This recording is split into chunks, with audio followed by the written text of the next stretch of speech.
Cadbury has made chocolate here in Bournville since 1879. The site was a model of enlightened capitalism for the Victorian era. Today the facility is owned by the US food giant Mondelez International, which paid out £11.5 billion in 2010 after winning what was one of the most hotly contested takeovers of recent decades.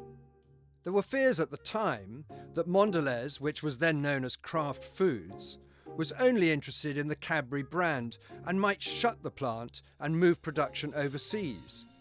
But the Americans have reinvested. The company has even moved production of brands made elsewhere to Bournville and set up its Global Chocolate Research and Development Centre here. Behind me is one of the 23 production lines here at Bournville. This one makes Cadbury dairy milk bars, 1 million bars a day, the workers tell me. Part of the result of this increase in automation has meant fewer workers are manning this line, but the company says this investment is vital to secure the future of this plant. Many locals still believe workers' pay and conditions have deteriorated under the new owners.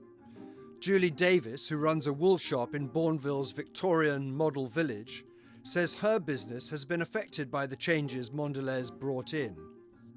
Certainly seems a feeling in the shop here that a lot of people have left, found other employment or retired, taken redundancy packages.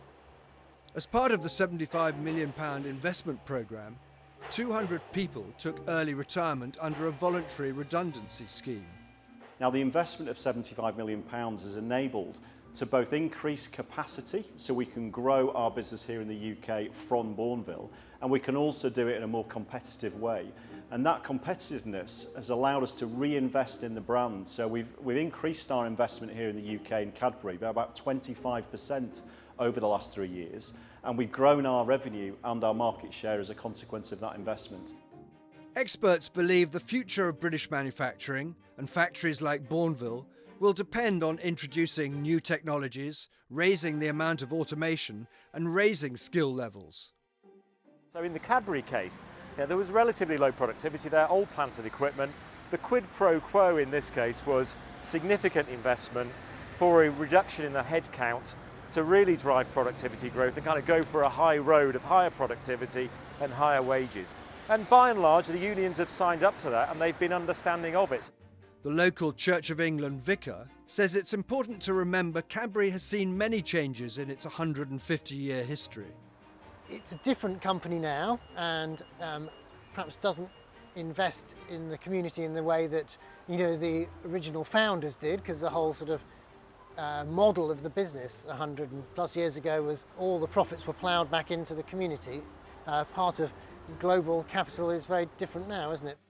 In today's global economy, few companies can provide the sort of cradle-to-grave benefits safety net that George Cadbury laid on for his workers, where employees were housed by the company and went to a school and prayed in a church built by the company. But its American owners attracted widespread praise for its recent above-inflation pay deal, with the Unite union commenting that it was delighted that the Cadbury business, with its strong ethical traditions, can still act in a positive fashion in relation to its workforce and set the benchmark within the food, drink and agricultural industries for other employers to follow.